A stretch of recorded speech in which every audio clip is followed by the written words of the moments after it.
స్వామి రాత్రి లేదు పగలు లేదు, ఇంత జనమా, ఇంతమంది తడి బట్టలతో నీకు అంగ ప్రదక్షిణాలా, ఇంతమంది తలనీలాలు ఇచ్చేసి నీ దగ్గరికి వచ్చి దర్శనమా, ఇంతమంది ముడుపులు తీసుకొచ్చి హుండీల్లో వేసేస్తున్నారా, ఎప్పుడు వింటున్నావయా ఈ కష్టాలన్నీ?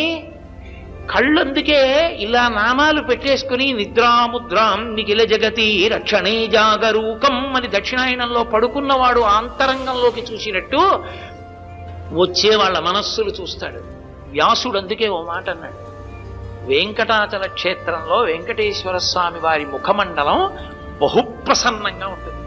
ఒక్కొక్క రోజున ఎంతో సంతోషంగా ఉంటుంది. అర్థం ఏమిటో తెలుసా? కొండ మీదకి ఎవరో ధార్మికులు వచ్చారని గుర్తు. ధర్మమునందు విశేషమైన అనురక్తి ఉన్న వాళ్ళు కొండ మీదకి వచ్చారనుకోండి, ఆ రోజు మురిసిపోతాట, రే ఒక్కడు వచ్చాడు రా.